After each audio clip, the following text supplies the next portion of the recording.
Hey everyone, welcome to my channel.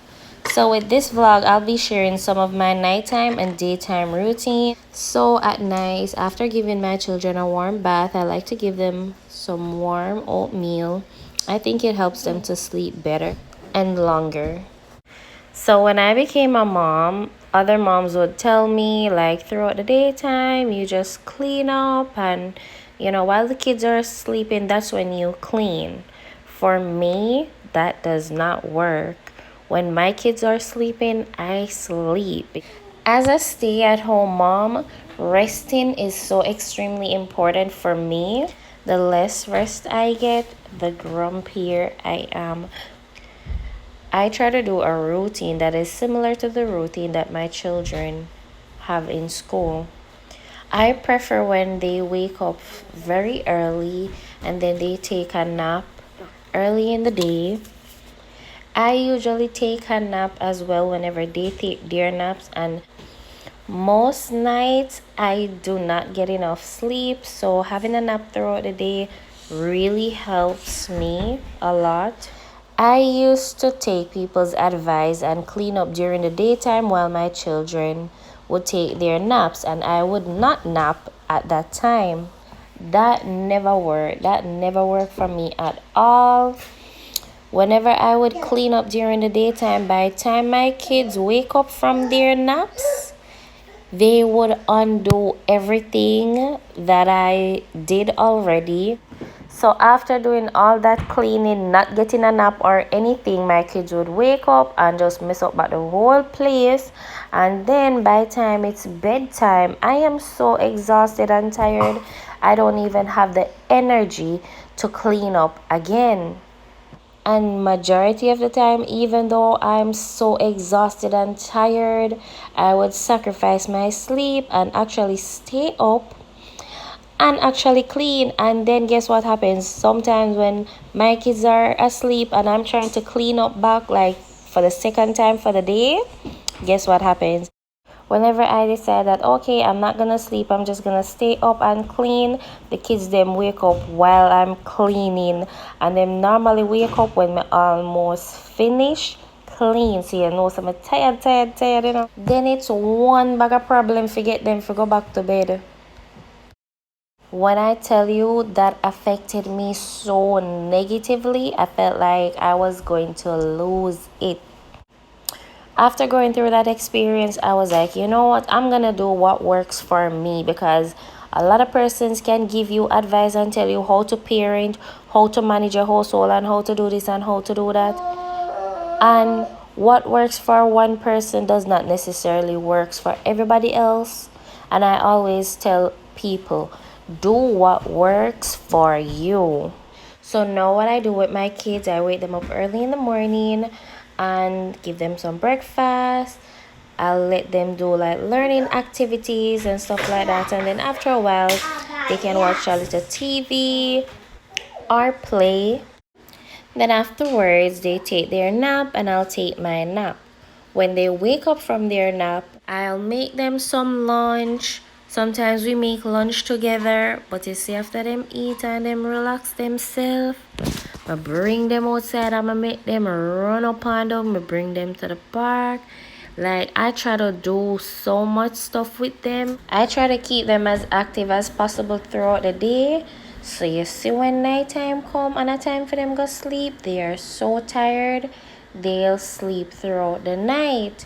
Then now, while they're sleeping, that's when I clean up.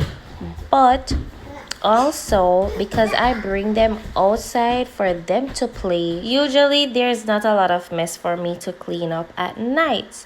So this is what works for me. And because sometimes I don't have a lot of cleaning to do, I get to also spend that time caring for myself. So my advice to my fellow moms, do what works best for you. You see, when you're a first time mom, it is so easy for you to go into depression if you follow people. Because me, I used to try to do everything that everybody would tell me to do. So to be honest, when I became a mom for the first time, and sometimes I was tired and I want to sleep, I never used to sleep. I used to try up and I try to clean, because if I not clean up, it would have looked like say me nasty all when me tired. And then by the time my baby wake up and thing, I'm so exhausted and not even able to give my child the care that I would want to give my child because I'm tired. And I realized that I was taking more care of my home than I was taking care of myself.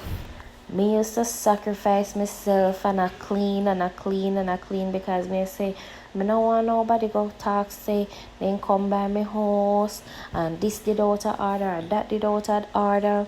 Me we clean up 364 days out of the year. Instead of one day when me not clean, at that time somebody decides that they want to come look for me. I remember when I was a first time mom, it was so extremely difficult.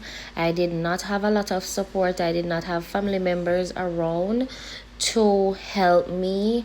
My husband would go to work, and I just did not have any help. And one time somebody came by to visit me. I was so tired the day they came by to check in on me. So the person came by, there were toys on the floor, toys in the couch. At the time, I did not feel like there was a need for me to pack away my baby's toys. But the person literally made it seem like I was not a good mom because I didn't pack away the toys. And my house did not look like a hotel when they came in, so they made it seem like I was not good enough and I wasn't doing enough and I should have done more. So basically they were mom shaming me, and it wasn't like just a one occasion thing.